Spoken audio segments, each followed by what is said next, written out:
Oh, come on now. Listen, I know I ain't PT, but I'm way better looking. I'm HT. I'm going to need you guys to go ahead and give the Lord a good shout of praise. Okay, that's what I'm talking about. How many people came to midweek this past week? Everyone come for Luke Holter? And Luke Holter did such an amazing job. It's really hard to get back up here after you have such an amazing guest speaker come in here. And I'm like, I got to compete with that. At least I have hair, right? But we are so super excited that Luke Holter came down here. It was absolutely amazing. We had such a good time. Luke Holter came and he brought the word, and then PT up and left on Friday. He's in Amarillo, Texas right now. He's been preaching all weekend long. And so you guys go ahead and give PT just a big shout. Just clap for me. It is an absolute honor to be able to be here with you guys today. If it's your first time, my name's Hunter Turnbow. I'm the online campus pastor here at TWC. I just want to honor my parents real quick because it's a big deal to get up here. Something for my parents to build up for so long. We're going on 25 years in February. And so real quick, I just want to make an announcement about that. February 2nd will be our encounter service, but it's going to be just a little bit different. We're actually going to start encounter at 6:30. And we want to invite you guys to come out and celebrate with us because encounter night is actually the night that we turn 25 years old here at TWC. So we're gonna party, we're gonna celebrate. So you guys coming out, bring your friends and your family, and let's celebrate 25 years of TWC. Amen? All right, well, let's go ahead and jump into this. And if you guys wouldn't mind, go ahead and help me welcome all of our first-time guests in our online campus. So the last few weeks, we've actually been in a series called Selfless. But we're going to take a step back from that series today, and we're going to put a pause on that. And we're actually going to we're going to go into a different message that's actually been a message that's been on my heart for 2 years now. A message that I've been waiting to preach. And PT came and asked me, and he said, hey, do you have a message that's on your heart that you want to preach? I'm like, yeah, I do.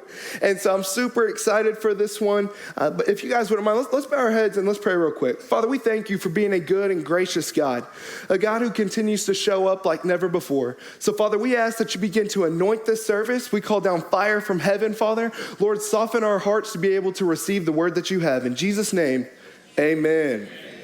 All right. So have you guys ever noticed that since the pandemic of 2020, we have become people who would rather do things on our own than ask for help?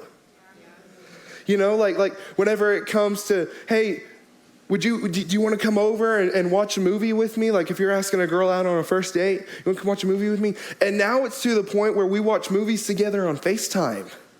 That's real intimate, isn't it? Real good right there, real intimate, good first date. And here's the thing, then you got people that are having job interviews online, and rather actually going and meeting people in person for their interview, they sit there and they dress all this up, and the next thing you know, they got a suit up here and underwear on down here. I'm like, really? Especially like if you're a roommate and you see that over there and you're like, that is not a good look. They're hiring that guy, wow. But what I've noticed is that we'd much rather do things on our own than asking for help. And I think part of that is the simple fact that we were kind of forced to, but at some point it begins to become a daily routine that keeps us isolated. Or maybe it's not even 2020, but the frustrations of life, broken promises, broken relationships, or even traumatic hurt that we never brought to light, or in other words, things that we have suppressed. And when things go wrong in our life because of doors that we opened, we're real quick to point a finger at God and say, I can't believe that you did this, and I can't believe that you did that, when really it wasn't God's fault, it's our fault because we opened up the door. Yeah. But we'll be real quick to point a finger at God for doors that we open, and it's not God's problem, it's you problems. But because then we don't want to go and ask God for help to resolve the issue, we don't get God-sized solutions, we get you-sized solutions. Do you see what I'm saying here? Whenever we isolate, whenever we decide not to ask for help. So today I want to talk about a verse in the Bible that I think if we can apply it to our own life, it will help those that are trapped in bondage to actually experience true freedom. Matthew 4:18 through 22. As Jesus was walking beside the Sea of Galilee, he saw two brothers, Simon called Peter and his brother Andrew. They were casting a net into the lake, for they were fishermen. Come, follow me, Jesus said, and I will send you out to fish for people. At once they left their nets and followed him. Now here's the thing that I need you guys to realize. In the Passion Translation, it says that they dropped their nets and they followed him. Going on from there, he saw two other brothers, James, son of Zebedee, and his brother John. They were in a boat with their father Zebedee, preparing their nets. Jesus called them, and immediately they left the boat and their father and followed him. Now, here's the thing. I know that if I just got done doing a whole lot of work, like a whole lot of work with my dad, and I just up and leave, I probably wouldn't be up here on stage with you right now. Probably be sitting at home with a pillow on the couch so I can sit on it after that butt whooping. But I just know that it wouldn't go well, right? Now, before we dive any deeper into this, I want to explain a little backstory to the nets that the fishermen were using.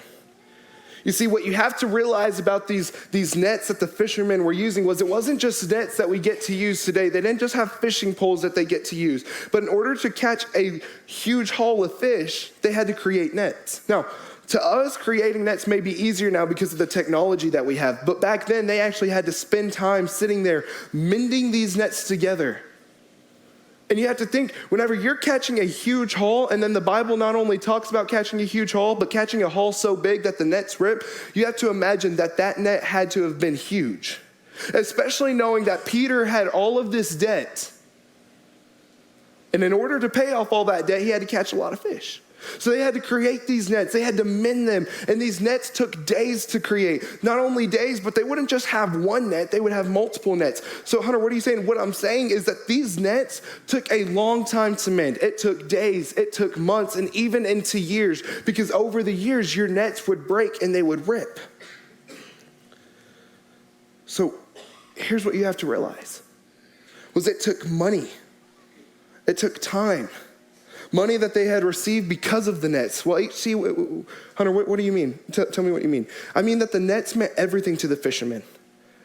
You have to realize that in order for them to be identified as a fisherman, you actually have to have a net, in case you guys were wondering that.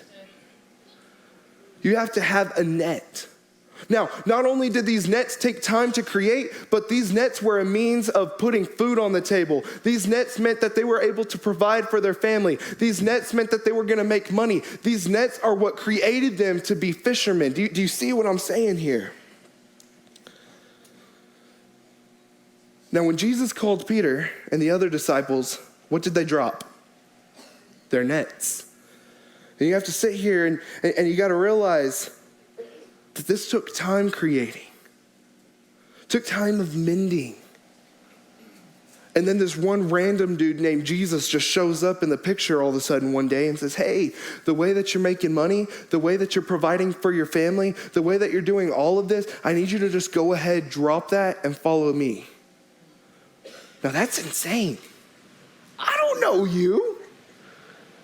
All I know is I'm making enough money to pay for my good-looking sneakers up here. I ain't dropping these nets. Are you serious? But we have to realize is in the same way that these nets that they used to catch fish took time to build up. What I'm telling you, there are hurts and habits and ways of thinking that we don't just develop overnight, but that we develop over time. Do you see what I'm saying here? And I'm here to tell the person that maybe you feel that you're too far gone, that there's no way anyone could love me, that if I went to church today and they heard what I did last night, they would never accept me. Let me tell you, honey, that's religion, and here we're focused on relationship. You see, and this is a whole nother message, but I just want to say this. Where the Pharisees came and they drew a line and they said, you have to look a certain way, you have to sound a certain way, you have to be a certain way. How many of you know the Pharisees of today? Because oftentimes it's the most religious people that don't even attend church.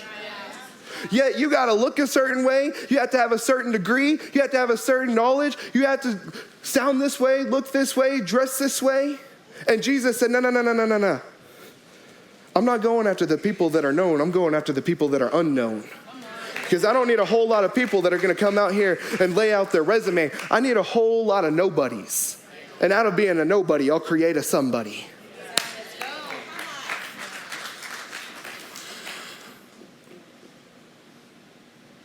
But we begin to build up these nets. Nets of hurt. Nets of being stabbed in the back after you literally went out on your last leg for this person. Nets of secrets getting told about you. Nets of lies being told to you. Nets that kept you in bondage for so long that it was easier to suppress, because if it all came up, everyone would see me for who I truly am. But if I could give you some news, there is power in the name of Jesus, and he will break every single chain that has kept you in bondage. You see, the disciples dropped everything, not knowing where they were going, but trusting that Jesus will get them to where they need to go. Now, when you sit back and think about it, I put that in the category of crazy faith. That's crazy. We just got done talking. They don't know Jesus. They just know that this guy that walked up to him that had a really good looking beard and really good looking hair was like, hey, I need you to come up and follow me. Okay. It takes just a little bit of crazy faith. Hunter, what is crazy faith? Well, if you know who Pastor Michael Todd is at all, you know that he's a pastor at Transformation Church. He's actually been in this series about crazy faith, but his idea about crazy faith is it's only crazy until it happens. So you sit here and the thing that you're praying for, the thing that you're about to give up on, that you're like, there's no way God's ever going to come through for me on this. There's no way I'm ever going to find healing. There's no way I'm ever going to find freedom. I'm just who I've always been, and that's how it's always going to be. Let me tell you, if you can just put a little bit of crazy faith, the size of a mustard seed, behind that thing that you've been praying for, can I tell you that you'll begin to see God move?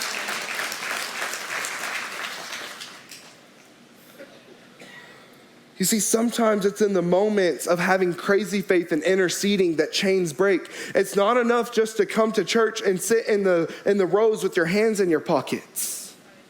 We sing songs all the time about how worship is my warfare, yet whenever we get here, we want to sit here with our hands in our pockets. But if you can just get into a posture, it doesn't even have to be this, but a posture of this, because this right here, you're willing to receive what God has to give to you. Now, I'm not talking to the ones that came in here looking all dandy with your makeup on and your hair looking all good and all that good stuff. I'm talking to the ones that it literally took everything in you to crawl into these doors today. The ones who are on their last nail, the ones who are like, I can't make it today. I don't want to go today. I can't do this today. I'm talking to those people. You see, whenever Jesus called the disciples to follow him, what you have to realize is when the disciples dropped the nets to follow Jesus, they gave their yes. A yes to uncomfortable moments, a yes to an interrupted life, a yes to being used by God however he may please. Now here's the thing, your yes will take you to places that you don't even want to go, yet reward you in the biggest ways. Okay, Hunter, now I'm ready to drop my nets. But how do I do that? You guys ever feel that way? Whenever you go to church and you hear the pastor or you get advice from a friend and, okay, I hear the advice you're giving me, I hear what you're telling me, but how in the world do I do this? You ever get stuck in the in-between? When you got the people that are real quick, hey man, I saw you out at the club last night. I can't believe you would ever do something like that. You need to get your life together.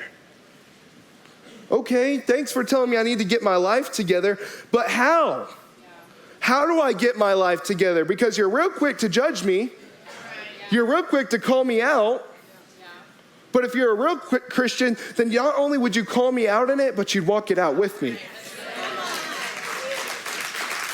You see, whenever Jesus came and he said, hey, I need you to drop your nets and follow me, it wasn't, hey, I need you to drop your nets and go figure it out for yourself. This was a promise from Jesus saying, if you'll follow me, listen, I know that it seems crazy, but when you're faithful to me, I'm faithful in return.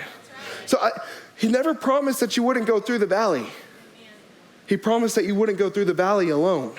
And I don't know how many people in this room today would say, Pastor, I'm going through a valley. It hurts. It's dark.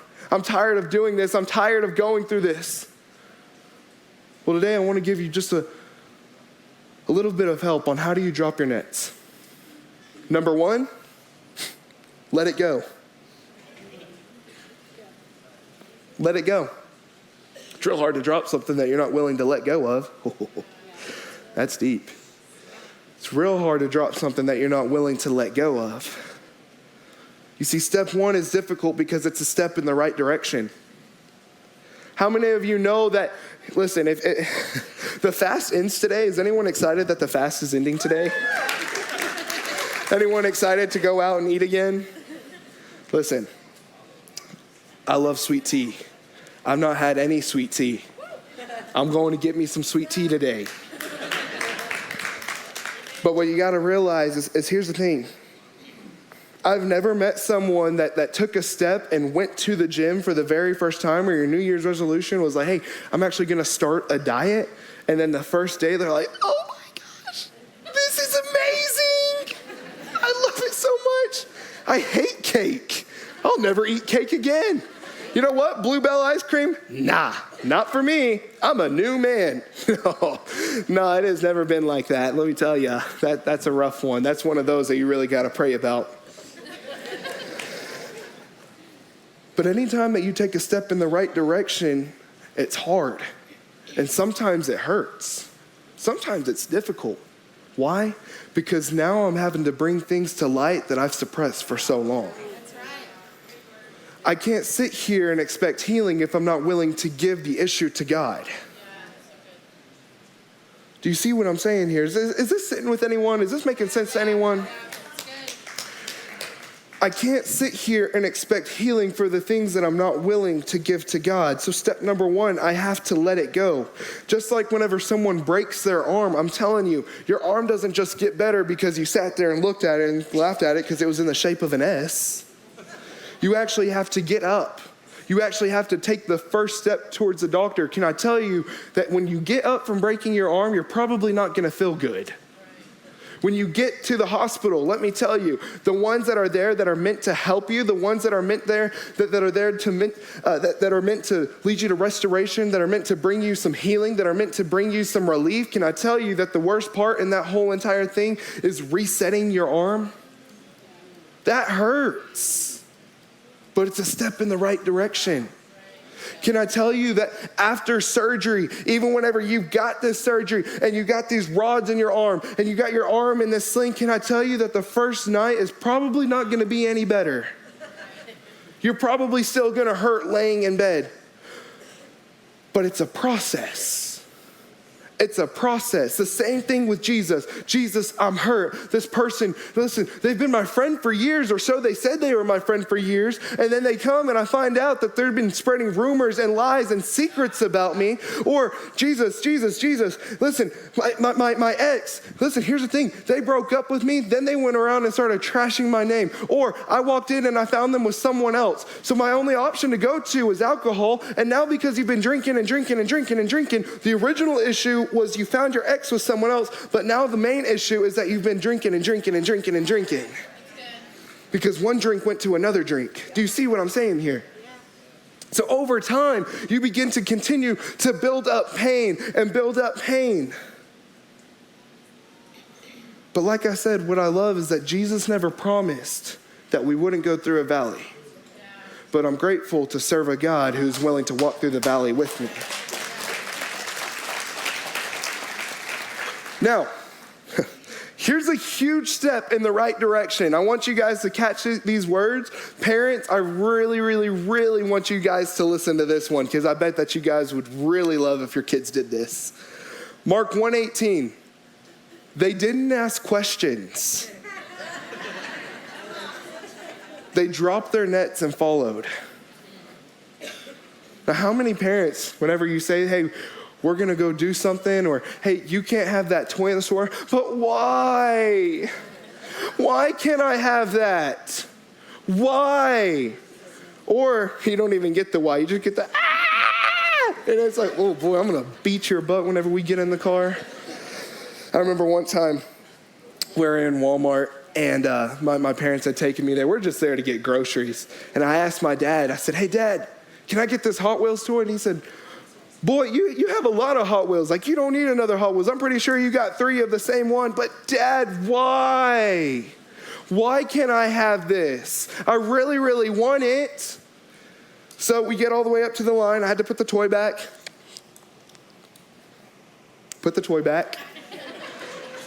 I thought maybe he wouldn't know. So we get up to the line. Here's the basket. And I'm like,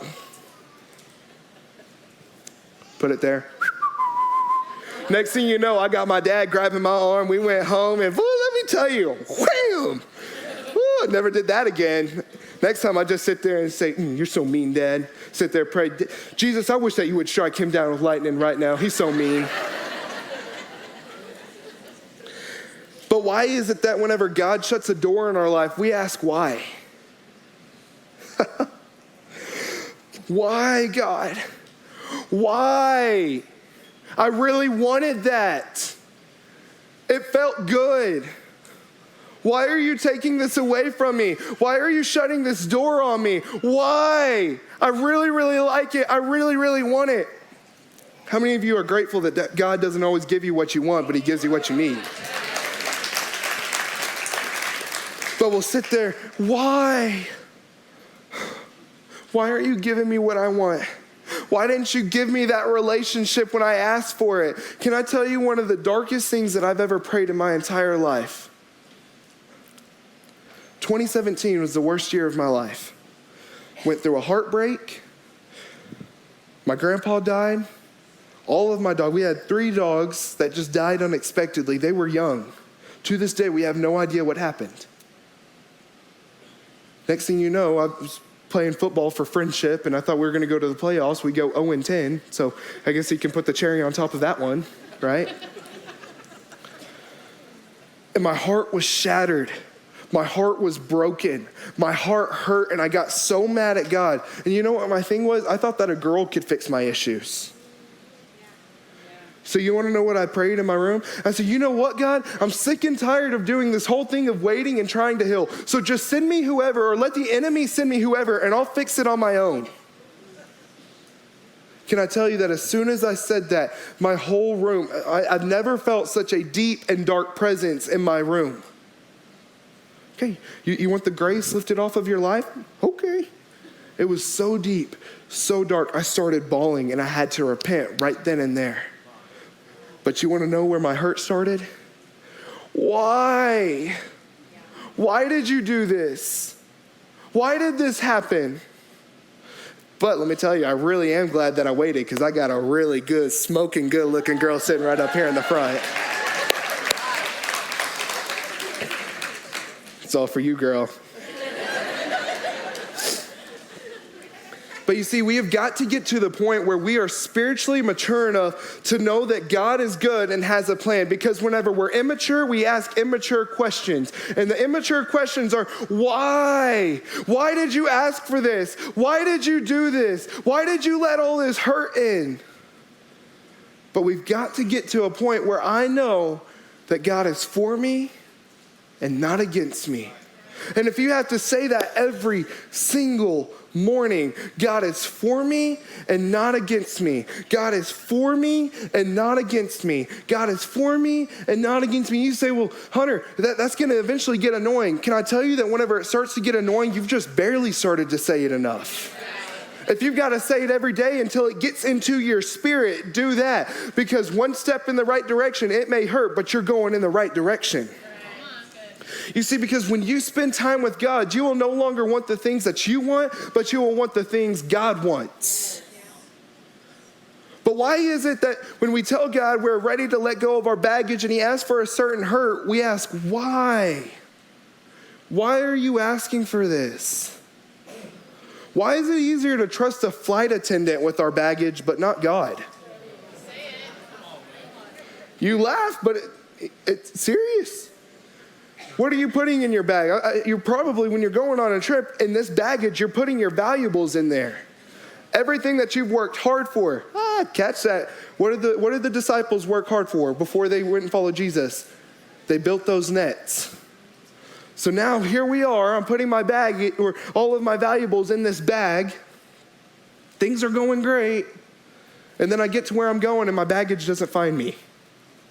Can I tell you that that's like the worst? I pray all the time that doesn't happen to me. But whenever we went to Israel, my very first mission trip was Israel. My mom lost like all of her baggage for 3 days. That's terrible. I'm like, oh, Mom. No, I'm just kidding. I didn't do that. But she she had a carry-on bag, but at the end of the day, we're trusting, I'm giving all of my valuables, I'm giving my baggage real easily to this flight attendant, trusting that everything that I've worked hard for will get to where I'm going. Yet, they don't give you a promise that it's going to get to where you're going. It's more of one of those things like we hope that it gets there. Right? What? You hope? Is there something extra I can pay? Yet whenever God promises freedom and restoration, why? Why are you asking me for this hurt and for this pain? Well, son, I'm promising you freedom. I'm promising you restoration. Yet, like I said, it's way easier to give our baggage to a flight attendant than give it to God.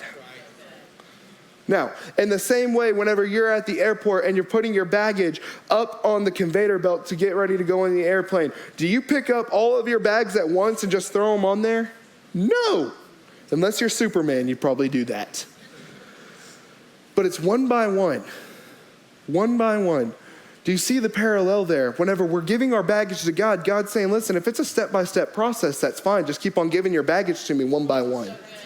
He's not asking for it at once. I love a God that actually walked through some hurt, that sees how I'm hurting and understands it. And he's like, okay, let's just do it one by one, because he knows it's going to hurt. He knows that it's going to be a little traumatic. But at the end of the day, whenever we give all of our baggage, he promises freedom and restoration. You see, God takes what the enemy meant for evil and he turns it for good. But we still have to drop the one thing that ties us to our past. Jesus told Peter's been out all night. Think about how frustrating this is. Peter's been out all night with his nets. He's been casting them out. He's not caught one single thing. And then this guy shows up out of nowhere and he's like, hey, homie, throw it back out there one more time. Now, can you imagine Peter? Like, Peter had a real bad issue with his mouth. So I can't imagine what he was saying. But it probably was something along the lines like, yo, bro, like, I've been out here all night. This is what I do for a living. I've done this for years and years and years. I've not caught one single thing. And then you're going to show up out of nowhere and you're going to ask me to throw my nets back out? Are you crazy? I'm tired. How many of you would say, listen, I'm tired. I'm just ready to go home and just rest. I'm just ready to rest. I'm tired of the pain. I'm tired of the hurt. I'm tired of all the lies. I'm tired of all the rumors. I'm tired of crying myself to sleep every single night. I'm tired. Peter, just throw your nets back out. Okay? Throws it back out. What's he end up catching? Fish. God takes what the enemy meant for evil and he turns it for good. Now, what's the next thing that he said? Drop your nets and follow me. Why? Because I've got to let go and drop the one thing that is tying me back to my past. Because in order for me to stop being a fisherman and being a fisher of men, I've got to drop my nets. Do you see what I'm saying there? Because if they held on, they're nothing but fishermen. But in order for Jesus to move in their life, in order for Jesus met them 50% of the way. He already met them halfway. In order for me to transition from fisherman to fisher of men, I've got to drop the one thing that is still tying me back to my hurt and my past.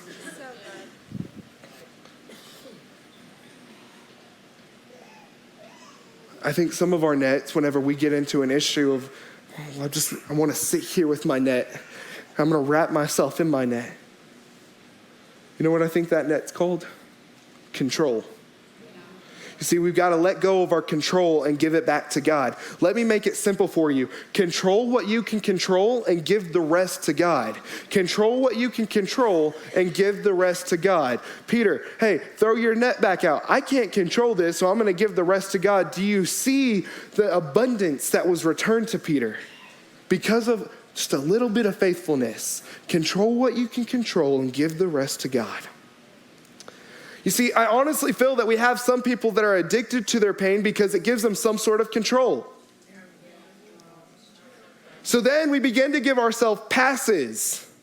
Passes to go out and drink, well, I'm hurting, so I'm going to go drink the pain away. Passes to go and get high, well, alcohol's not working, so I'm just going to shoot it up or smoke until I can't think about it anymore or can't feel it. Passes to be offended. Well, I've been in pain my whole entire life, so I'm just going to be offended. How many of you know that in 2022, we live in a very offended world? But it's because everyone's giving themselves passes because they don't ever bring the things that they suppress to light. So then I'm going to continue to give myself passes to hurt. Why? Because it gives me some sense of control. And then one of the very biggest passes, I'm going to give myself the pass to be a victim. Hunter, what do you mean? I don't really like that. I want to push back on that one. I mean, somewhere down the line, you believe that if you ever received healing, no one would ever care about you anymore. That if I actually received healing, well, then no one's ever going to ask me about my issues anymore. No one's ever going to text me in the morning and ask me, hey, how are you? Are you doing good? And can I tell you, listen, I'm sorry if that's happened to you. I'm sorry that there's people out there that have just dropped you out of nowhere.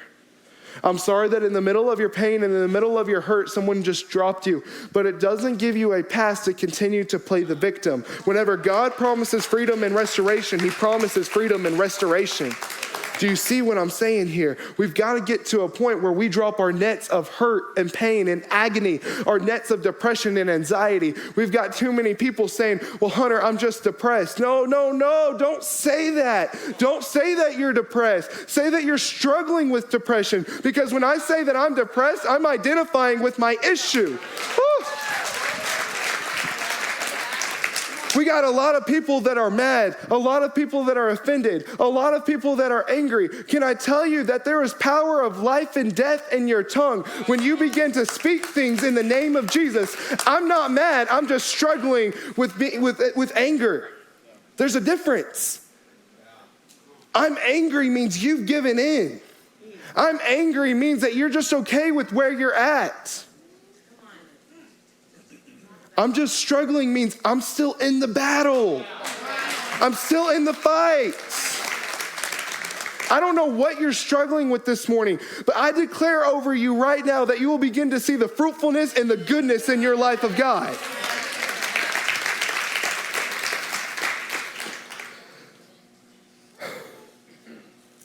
You see, the reason we hold on to this net of control is because it gives people a reason to come and talk to us and love on us, and that's a lie from the enemy. And then we'll get to church and we'll say, well, Hunter, I really want healing. I really want restoration, but God is saying, I can't fill hands that are already full. How many of us, you see, we got people that get mad at the church because they didn't find healing and restoration. Well, TWC is all about restoration. TWC is all about freedom. But here's the thing, the Lord's all about you dropping your net. And until you drop your net, you're not going to find freedom and restoration.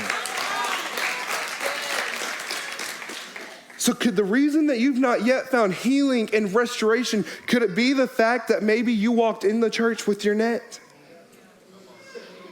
And then you walk out of the church with your net. Because it's just a little bit easier to sit here with this net around me because it's comfortable. What did we say earlier? Giving your yes to God will call you out of your comfort zone. Why? Because growing people change. I have never met anyone who told me that growing pains feel good.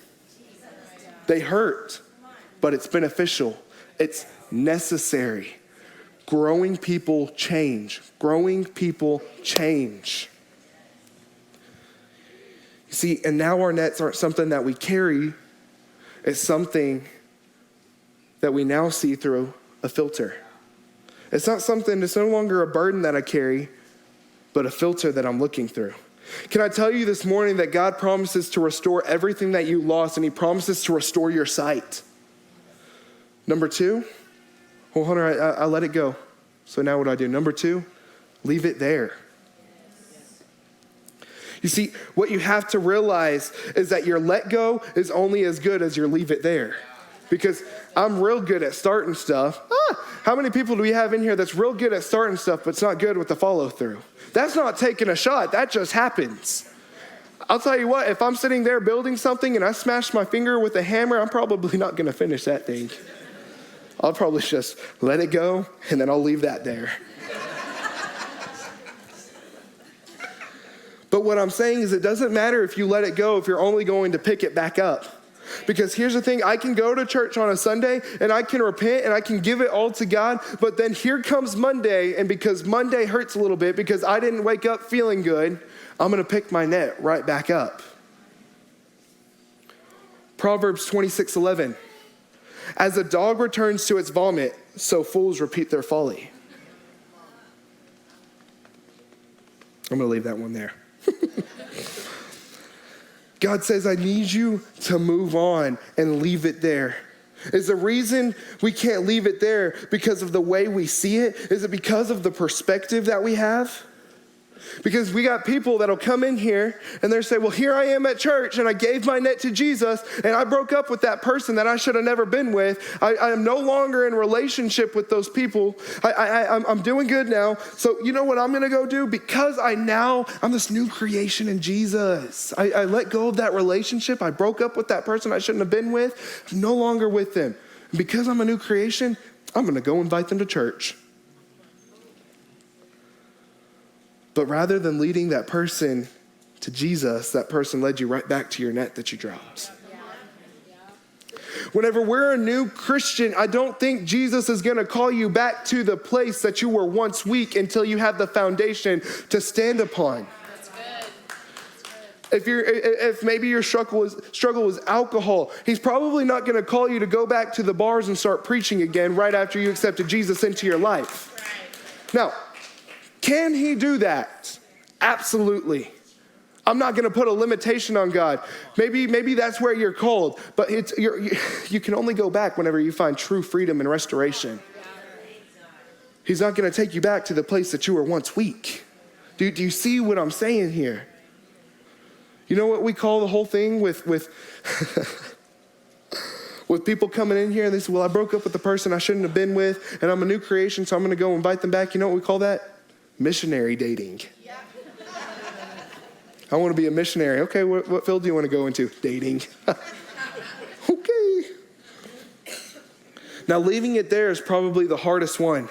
But it's only hard if you haven't let the Holy Spirit renew your mind. Romans 8 talks about a complete transformation and renewal of your mindset. You know how you do that? You repent and you come out of agreement with your net. Because if you don't, you'll begin to see your past for its pleasures and your present for its pain. Let me say it again. If you don't come out of agreement with your net, you will see your past for its pleasures and your present for its pain. You see, the enemy specializes in that. He'll say, well, if this new life is really all great, then why are you hurting right now?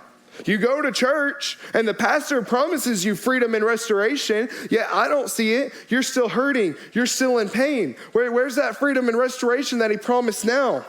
At least whenever you got drunk enough to where you didn't have to feel the pain anymore. You no longer had to think about it. So let's just go back to this issue. Let's go back to our net. Let's go back to this person. Let's go back to those blades. Let's go back to those drugs. Let's go back to old habits of thinking, because at least whenever you were here, it didn't hurt as bad. Do you see what I'm saying? If we don't come out of agreement with our net and come into full agreement with the one who promises freedom and restoration, you will only ever see your past for its pleasures and your present for its pain.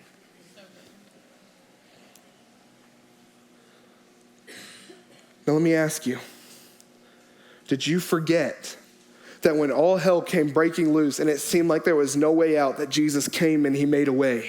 Did you forget that when you woke up the next day, hungover, sad, and crying, that Jesus was still there? Did you realize that after the car wreck, after the heartbreak, after shooting up the drugs, after saying the wrong things, after the secrets, after the rumors, after the pain and the hurt, that God is and will always be good?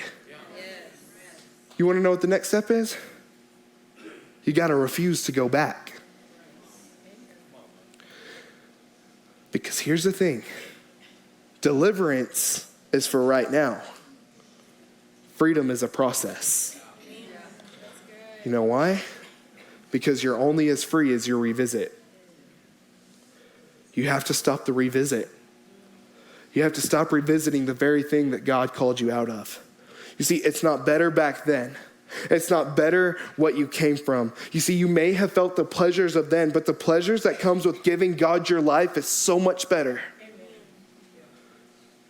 You see, Peter had this problem, and God called him out of it, and he dropped his nets.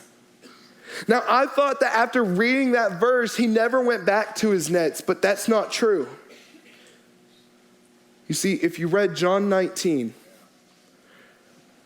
we have a cross with the crucified Savior. John 20, we have an empty tomb. And because the tomb is empty, I no longer have to remain empty. I can experience the fullness of God. But after John 19 and John 20, listen to this. This is how John 21 starts. On the back of a crucified Savior in an empty tomb. John 21, 1-3. Afterward, Jesus appeared again to his disciples by the Sea of Galilee. It happened this way. Simon Peter, Thomas, Nathanael from Cana in Galilee, the sons of Zebedee, and 2 other disciples were together. Watch what Peter told them. I'm going out to fish. And they said, well, we'll go with you. So they went out, got into the boat, but that night they caught nothing. So the one thing that Jesus had called them out of, whenever you saw the promise, you saw everything that Jesus prophesied would come to pass, you saw the crucifixion, you saw the empty tomb, yet I'm going back to my nets. Peter said, I'm going fishing. How many people, 2019 was bad, 2020 was bad, 2021 was bad. Do you see what happened? John 19, we had a crucifixion. John 20, for 2020, you had an empty tomb. John 21, you went back to your nets. Don't let 2022 be another season of going back to your nets.